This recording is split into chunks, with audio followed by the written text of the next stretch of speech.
আপনি 10 মিনিটের ভিতর উঠে যাবেন, না হয় আপনাদের উপর আমাদের হামলার নির্দেশ আছে বলে জুলাই সুদাস এভাবে বলে আমাকে গালি দিয়ে বলে যদি ওরা না হয় তোরে মেরে ফেলবো। তারা জাতীয় পার্টির হয়ে এসে গুলিস্তানে আওয়ামী লীগ হয়ে গেছিল। ওই দিন 29 আগস্ট আমাদের পূর্ব ঘোষিত একটা বিক্ষোভ মিছিল ছিল। সেই বিক্ষোভ মিছিলের বিষয় ছিল জাতীয় পার্টি সহ আওয়ামী লীগের যারা দোষর ছিল তাদেরকে গ্রেপ্তার, নিবন্ধন বাতিল এবং বিচারের দাবিতে সেই প্রোগ্রামে আমরা বিক্ষোভ মিছিল সমাবেশ শেষে যখন বিক্ষোভ মিছিলটা গুলিস্তান 0 পয়েন্ট থেকে ঘুরে কাকরের দিকে যাচ্ছিলাম বিকেলের দিকে, আমাদের উপর পিছন থেকে জাতীয় পার্টির অফিস থেকে জয় বাংলা স্লোগান দিয়ে প্রথমে ইট পাটকেল নিক্ষেপ করে।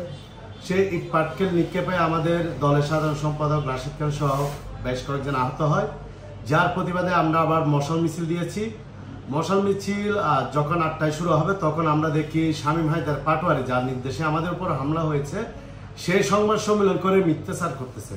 তখন আমরা আবার মশাল মিছিল নিয়ে কার্যালয় থেকে পল্টন ঘুরে নাইটেঙ্গেল মোড়ের দিকে যাচ্ছি। আমাদের কিছু পোলাবেন ওখানে শামীম হায়দার পাটোয়ারি সহ আমাদের কাছে খবর আসছে 4টা হত্যা মামলার আসামি জুলাই গণঅভ্যুত্থানে জিএম কাদের, উনিও ওই কার্যালয়ে আছে। তার গ্রেপ্তারের দাবিতে আমরা সামনে অবস্থান নিয়েছিলাম মেন রাস্তায়, যেখান থেকে জাতীয় পার্টির কার্যালয় থেকে অনেক দূরে। আমাদের সামনে ব্যারিকেড ছিল তখন পুলিশ। আমরা চাইলে তখন অনেক কিছু করতে পারতাম। আমরা আসলে সম্মানের সাথে আইনশৃঙ্খলা বাহিনীকে বলেছি যারা আমাদের উপর ইট পাটকেল মারছে এবং যারা জুলাই গণঅভ্যুত্থানের ছাত্র হত্যা মামলার আসামি তাদেরকে গ্রেপ্তার করুন। এর ভিতর সেনাবাহিনী এসেছে, আমরা অবস্থান নিয়েছি, স্লোগান দিচ্ছি। সেনাবাহিনী আমাকে ডেকে প্রথমে বলে আপনি 10 মিনিটের ভিতর উঠে যাবেন, না হয় আপনাদের উপর আমাদের হামলার নির্দেশ আছে। তখন আমি বললাম ভাই, আমাদের তো এখানে আমরা কোনো ঝামেলা সৃষ্টি করতেছি না, আমরা শান্তিপূর্ণভাবে এখানে অবস্থান নিয়েছি। আপনারা জিএম কাদেরকে গ্রেপ্তার করেন, শামীম হায়দার পাটোয়ারির নির্দেশে আমাদের উপর হামলা হয়েছে সেটা তাদেরকে গ্রেপ্তার করেন। উনি বললো আমরা গ্রেপ্তার করতে পারবো না, এখানে জিএম কাদের কার্যালয়ে নাই। তখন আমরা চ্যালেঞ্জ করলাম যে জিএম কাদের কার্যালয়ে আসে। এরপর কিছুক্ষণ পর আমাদের ছাত্র অধিকার পরিষদ নাজমুল হাসান, এরপর কিছুক্ষণ পরে আমাদের উচ্চতর পরিষদের সদস্য আব্দুল জাহিরকেও ডেকে সেনাবাহিনী হুমকি দামকি দেয়, আমাদেরকে গালাগালি করে। এক পর্যায়ে নুরুল হক নূর আমাকে কল করে আমাদের দলের সভাপতি মঞ্জু ভাই আপনারা চলে আসেন, আমরা কার্যালয়ে নিয়ে ওভারঅল বিষয় নিয়ে আমরা একটা সংবাদ সম্মেলন করব। যখন আমরা কার্যালয়ে আসার মুহূর্তে রাস্তা পার হচ্ছিলাম, সেনাবাহিনী অতর্কিত আমাদের উপর হামলা করে, সেটা আপনারা বিভিন্ন ভিডিও ফুটেজে দেখেছেন। আমাদেরকে অনেকে দূরে চলে আসছে, আমাকে তো এক ধরনের বিভিন্ন বিশ্রী ভাষায় গালাগালি করা এবং জুলাই নিয়েও মানে আমি বলতে পারতেছি না, বলে জুলাই সুদাস এভাবে বলে আমাকে গালি দিয়ে বলে যদি ওরা না হয় তোরে মেরে ফেলবো। আমাদের অতর্কিত 10-15 জন সেনাবাহিনী হামলা করে। হামলার পরে আমি হোটেল 71-এর পাশে একটা দোকানে অবস্থান নিই, সেখানেও গ্লাসে কয়েকটা লাঠি থারি মারে। এরপর আমি আশা করেছিলাম সেটা এখানে শেষ। সেটা হচ্ছে আমাদের কার্যালয় জাতীয় পার্টির কার্যালয় থেকে আধা কিলোমিটার দূরে। সে আধা কিলোমিটার দূরে নুরুল হক নূর যখন সংবাদ সম্মেলনের প্রস্তুতি নিচ্ছে, সেখানে কোনো উস্কানি কোনো কথাবার্তা ছাড়া তারা হামলা চালায়। মানে হামলাটা এমন করতে হবে তারা এই জন্য করছে, মানে কারো নির্দেশে। এটা রাষ্ট্রের নির্দেশ বা উচ্চ মহলের চক্রান্ত না থাকলে এক ধরনের হামলা করেন না।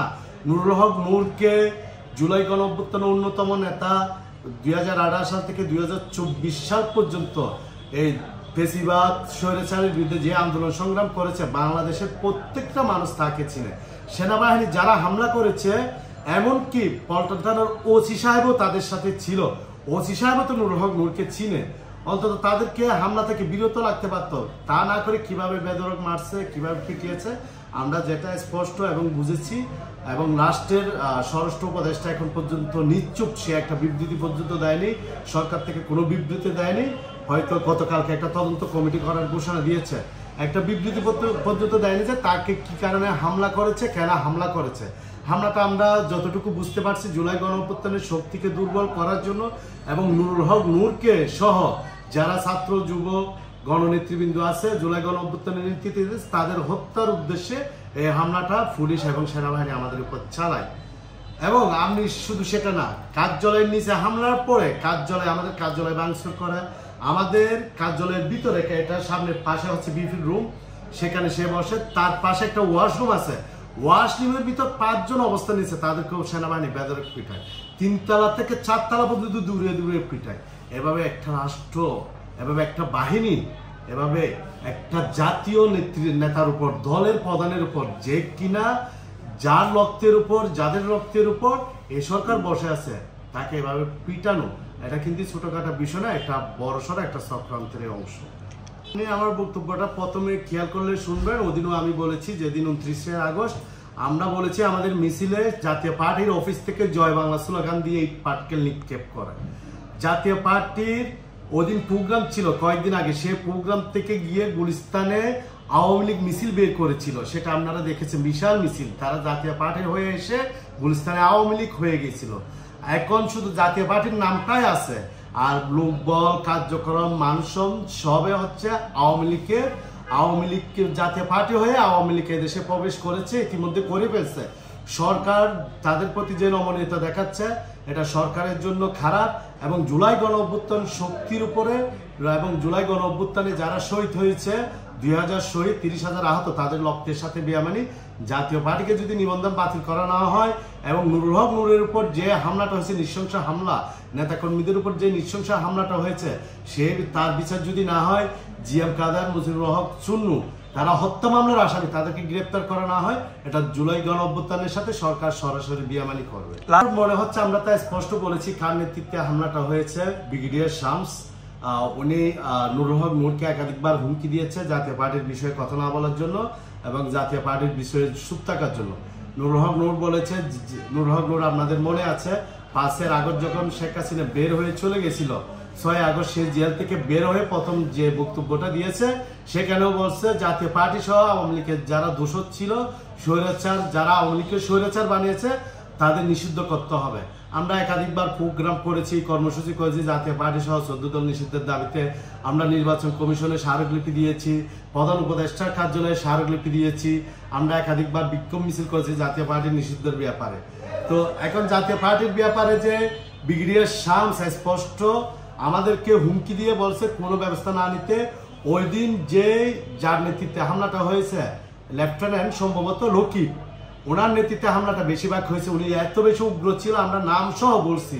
তাহলে তাদের একটা চক্রান্ত, তারা কাদের কাছ থেকে চক্রান্তটা নিয়ে আসছে এবং হামলার নির্দেশদাতা, তাদেরকে জিজ্ঞাসাবাদ করলে আসলে সেনাপ্রধান ওয়াকারুজ্জামান জড়িত কিনা, স্বরাষ্ট্র উপদেষ্টা জড়িত কিনা, সেটা অবশ্যই বের হয়ে আসবে।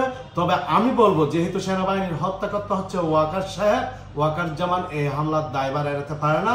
এবং প্রতিরক্ষা বিভাগের প্রধান হচ্ছে ডক্টর মোহাম্মদ ইউনূস এবং স্বরাষ্ট্র উপদেষ্টা হচ্ছে তার দেখভাল করে, তারা দুজনের দায়ভার এড়াতে পারে না।